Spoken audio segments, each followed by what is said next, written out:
Students देखेंगे, आज हम पढ़ेंगे हिंदी फ्रेजेस में कुछ ऐसे चीजों के बारे में जो आप लोगों को पहले नहीं पता था। जैसे कि हर एक चीज का एक काटने वाला शब्द होता है। जैसे कि मान लीजिए यहाँ पे लिखा है दिन काटना, समय काटना, गला काटना।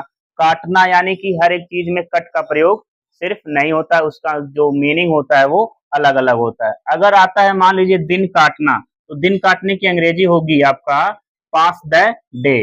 और दूसरे नंबर पे आपका है समय काटना। समय काटने की इंग्लिश होगी आपका kill the time. Kill the time का मतलब हो जाएगा यहाँ पे समय काटना। अब आते हैं, अगला है आपका गला काटना। गला काटना का मतलब कट द थ्रोट हो जाता है, यहाँ पे हो जाएगा वो कट द थ्रोट। अगला है रात काटना। रात काटना, किसी भी तरह से रात काट लीजिए, इस तरह से बोला जाता है। तो यहाँ पे है पास द नाइट। और अगला है आपका बच्चों जीवन काटना। जीवन काटना यानी जीवन जीना, जैसे कहते हैं जीवन कट रहा है, तो यहाँ पे है लीड ए लाइफ। और अगला है बच्चों आपका दुख काटना, जैसे इंड्योर सारो। दुख काटने का क्या होगा इंग्लिश? इंड्योर सारो। अगला है दिन रात काटना। दिन रात काटने की इंग्लिश होगी आपका get through day and night.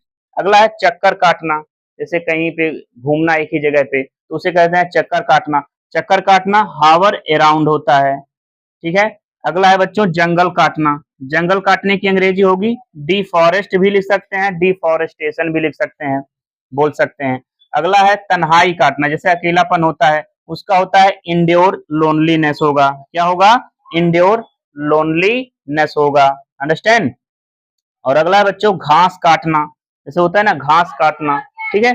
घास काटना का होगा माउ द ग्रास। क्या होगा? माउ द ग्रास, ठीक है। अगला है जेल काटना। जेल काटना का अंग्रेजी होगा यहाँ पे आप बोल सकते हैं फ्रेजेस में serve time in jail. Serve time in jail. अगला है बच्चों रिश्ता काटना। क्या होता है? रिश्ता काटना। रिश्ता काटना यहाँ पे होगा सीवर ए रिलेशनशिप। सीवर ए रिलेशनशिप।